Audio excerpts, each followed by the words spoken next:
बरेच जण म्हणतात एक पंजाबच्या टक्क्याने महाराष्ट्रातल्या लोकांना अंदाज देतो. मी काय पंजाबचा नाही, मी आपल्या मराठवाड्यातील परभणी जिल्ह्यातील गुगळी धामणगावचा एका शेतकऱ्याचाच मुलगा आहे. जिल्हा परिषद शाळेवर काउन्सकालीन टीचर म्हणून काम करत होतो, वस्ती शाळेवर देखील होतो. पण हे करत असताना काय झालं, महाराष्ट्रातले शेतकरी शेती करायलेत, बियाणं आणायलेत, खत पेरायलेत, या सगळ्या गोष्टी तुमच्या हातात आहेत. फक्त हा निसर्ग तुमच्या हातात नाही. आणि या निसर्गाचा इतका अभ्यास आहे आणि या अभ्यासाचा कुठेतरी उपयोग व्हावा म्हणून रात्रंदिवस ज्या ज्या ठिकाणी शेतकरी जमतील त्या ठिकाणी जायचं आणि शेतकऱ्याला मार्गदर्शन करायचं. तर या ठिकाणी महाराजांनी मला बोललं, त्याबद्दल परत एकदा महाराजाला धन्यवाद देतो आणि विषयाकडे होतो. तर यापुढे तुम्हाला सांगू इच्छितो, यापुढे पाऊस कधी कोणाला विचारत नाही. एक सगळ्यात सोपं सांगतो, म्हणजे तुम्ही बघा, पाऊस 4 महिने, थंडी 4 महिने. पण माझी तुम्हाला विनंती आहे, आता काय झालं, ह्या वाढत्या तापमानामुळं, ग्लोबल वॉर्मिंगमुळे हे निसर्ग 22 दिवस पुढे सरकला, थंडी 22 दिवस पुढे सरकली, उन्हाळा 22 दिवस पुढे सरकला आणि मग पावसाळा 22 दिवस पुढे सरकला. मग आता भविष्यामध्ये पाऊस कधी येणार, माझं तुम्हाला विनंती, कोणाला विचारत जाऊ नका. या काय करा, या निसर्गामध्ये 22 दिवस पुढे तुम्ही देखील सरकायला हरकत नाही. मग 7 जूनला पाऊस येतो ना, 7 मध्ये 22 मिसळा. आता पुढच्या वर्षी तुम्ही सगळे नांदेड जिल्ह्यातले शेतकरी 27-28 जूनला सोयाबीन पेरायलेले दिसतील. म्हणून हे पुढच्या वर्षीचा अंदाज लागते का, म्हणजे जूनच्या शेवटच्या आठवड्यात, पुढच्या वर्षीच नाही तर तुमच्या घरी कॅलेंडर असलं ना, त्या कॅलेंडर मध्ये काय करा, 27-28 जूनला असं गोल करून ठेवा.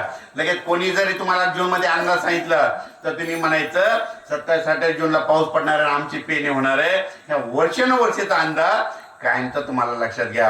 यापुढे तुम्हाला कोणता तज्ञ सांगणार नाही. मग त्याच्यानंतर जुलैमध्ये कधी पाऊस पडणार आहे, त्या जुलैमध्ये काय करा, वर्षानुवर्षीची एक तारीख लक्षात घ्या. मग ती तुम्हाला सांगू इच्छितो, 10 जुलै ते 15 जुलै, 10, 11, 12, 13, 14, 15 हे 5 दिवस मात्र कायमच्या लक्षात घ्या. तर तुम्हाला एक सांगतो, या 5 दिवसाचं वैशिष्ट्य सांगतो. तुम्ही बघा, पंढरपूरची यात्रा कधी येते, कधी 8 जुलै, 10 जुलै ते 15 जुलैला दरवर्षी आपल्या महाराष्ट्रात पाऊस पडणार आणि जे राहिलेले सायलेले शेतकरी आहेत ना, त्यांची पेरणी करून देणार. ही शेवटी निसर्गाला काळजी असते, म्हणून ही एक तारीख लक्षात घ्या. त्याच्यानंतर काय करा, पाऊस येण्याची आणखीन एक वर्षानुवर्षीची तारीख लक्षात घ्या. सप्टेंबर महिन्यामध्ये 16 सप्टेंबर ते 21 सप्टेंबर, 16, 17, 18, 19, 20, 21 सप्टेंबरला दरवर्षी महाराष्ट्रामध्ये विजेच्या कडकडासह पाऊस येणार. म्हणून सप्टेंबर महिन्याचे ते 5-6 दिवस लक्षात घ्या. आणि त्याच्यानंतर काय करा, आता हे ऑक्टोबर महिना उद्या लागणार आहे, आणि त्याच्यानंतर काय करा, एक डिसेंबर महिन्यातली अवकाळी पावसाची तारीख लक्षात घ्या. 2 डिसेंबर ते 7 डिसेंबर, 2, 3, 4, 5, 6, 7 डिसेंबरला दरवर्षी महाराष्ट्रामध्ये हिवाळ्यामध्ये विजेच्या कडकडासह अवकाळी पाऊस येणार. म्हणून ते 5-7 दिवस लक्षात घ्या. आणि आणखीन एक सगळ्यात महत्वाची तारीख तुम्ही लक्षात घ्या, की गारपिटीची तारीख. तुम्हाला कोणता तज्ञ सांगणार नाही, दरवर्षी आपल्या महाराष्ट्रामध्ये 22 फेब्रुवारी ते 10 मार्च त्या 20 दिवसामध्ये गारपीट होणार. हे कायमचं लक्षात घ्या. पण ही गारपीट कशी असते, कधी तुमच्या कंधारकडे झाली, नांदेडकडे झाली, तर कधी आमच्या परभणी जिल्ह्यात होईल, कधी सांगलीकडे होईल, कधी साताऱ्याकडे होईल, कधी बुलढाण्याकडे होईल. गारपीट काय करते, दरवर्षी भाग बदलत राहते. म्हणून ही गारपिटीचा अंदाज लक्षात घ्या. हे झाला तुम्हाला तारखा सांगितला. त्याच्यानंतर काय झालं, एक तरंग फोन आला होता, ते 10-12 वर्ष चालला, ते बंद पडलं तंत्रज्ञान. त्याच्यानंतर काय आलं, वायरलेस आलं, ते देखील 10-12 वर्ष चाललं, ते बंद पडलं.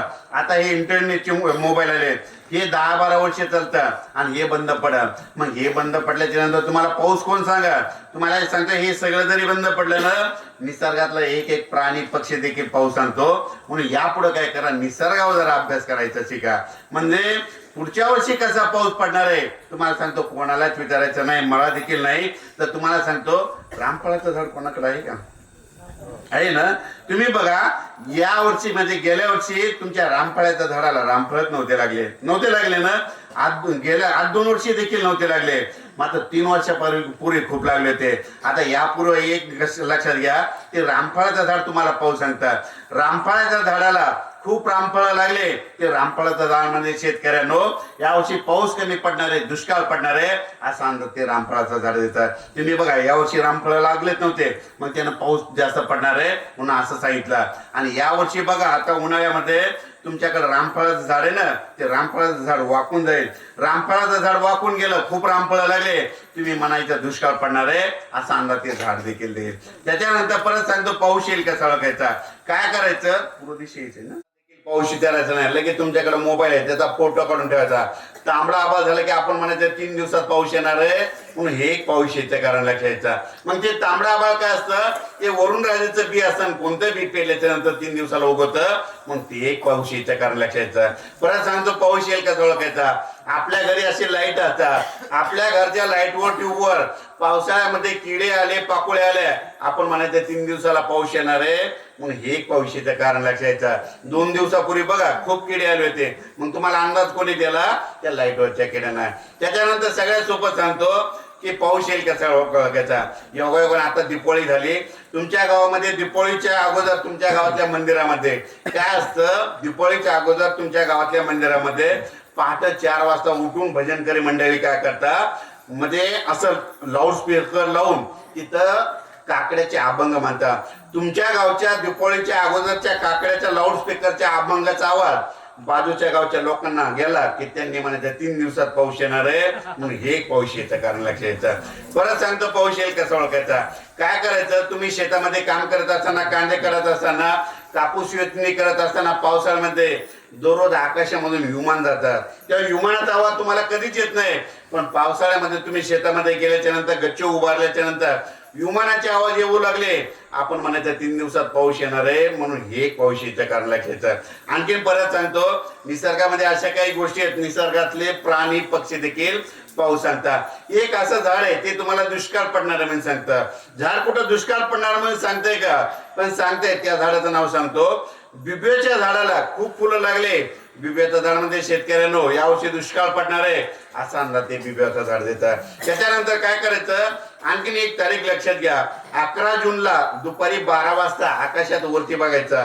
11 जून दुपारी 12 वाजता आकाशात वरती बघायचं. सूर्याला जर खळ दिसलं ना, निसर्ग म्हणतो शेतकऱ्यांना दुष्काळाचं संकट आहे असा अंदाज तुम्हाला 11 जूनला दुपारी 12 वाजता होतो. त्याच्यानंतर एक असं झाड आहे ते तुम्हाला म्हणजे पाऊस लवकर येणार आहे का उशिरा येणार सांगतं. तसं झाड कुठं असतंय का, पण आहे. त्या झाडाचं नाव सांगतो. लिंबाच्या झाडाला खूप लिंबोळ्या लागल्या की लिंबाच्या झाडामध्ये शेतकऱ्यांनो यावर्षी खूप पाऊस पडणार आहे असा अंदाज ते लिंबाचं झाड देतं. आणि तुम्ही जर खरंच लिंबाच्या झाडाखाली बघितलं असेल ना, यावर्षी लिंबाच्या झाडाला 2दा लिंबोळ्या लागल्यात बघा. तुम्ही पाहिलं असेल तर, नीट निरीक्षण केलं असेल तर. मग पाऊस कधी पडला, एकदा उन्हाळ्यामध्ये मुसळधार पडला आणि आता सप्टेंबर मध्ये पडला. मग तुम्हाला अंदाज कोणी दिला, त्या लिंबाच्या झाडांना. परत सांगतो, एक असं झाड आहे ते तुम्हाला पाऊस लवकर येणार म्हणून सांगतं. ते झाड तुमच्या शेतामध्ये, पण त्याच्याकडे तुम्ही दुर्लक्ष केलं. त्या झाडाचं नाव सांगतो. जांभळीच्या झाडाला उन्हाळ्यामध्ये लवकर जांभळं लागले आणि तुम्ही जांभळं खायला सुरुवात केली. ते जांभळीच्या झाडामध्ये शेतकऱ्यांनो तुमचे काम आटपा, यंदा पाऊस लवकर येणार आहे असा अंदाज ते जांभळीचं झाड देतात. त्याच्यानंतर तुमच्या सोयाबीनला उतार येणार आहे, कापसाला उतार येणार आहे, हरभऱ्याला उतार येणार आहे, गव्हाला उतार येणार आहे असं एक झाड अंदाज देतात. तसं झाड कुठं असतंय का, पण आहे. त्या झाडाचं नाव सांगतो. तुमच्या गावातल्या चिंचाच्या झाडाला खूप चिंचा लागल्या, ते चिंचाच्या झाडामध्ये शेतकऱ्यांनो तुम्ही मालामाल होणार आहे असा अंदाज ते चिंचाचं झाड देतात. त्याच्यानंतर आणखीन एक सांगतो, तुमच्या इकडे तुरीचं पीक जास्त आहे म्हणून तुमच्या तुरीला उतार येईल म्हणून असं एक झाड अंदाज देतात. तसं झाड कुठं असतंय का, पण आहे. त्या झाडाचं नाव सांगतो की भोकरंड म्हणतात, कोणी गोंधळ म्हणतात. भोकरंडीच्या झाडाला खूप फळं लागले, ते भोकरंडीच्या झाडामध्ये शेतकऱ्यांनो यावर्षी तुरीचं पीक चांगलं येणार आहे असा अंदाज ते देतात. त्याच्यानंतर परत सांगतो, एक पाऊस येईल कसा ओळखायचा. काय करायचं, कधी कधी जून महिना लागतो, जून महिन्यामध्ये सगळेजण तुम्हाला पाऊस सांगतात. मग पण कधी कधी काय होतं, असं उभं वारं सुटतं आणि उभं वारं सुटल्याच्यानंतर तुम्हाला कोणते तज्ञ पाऊस सांगत नाही.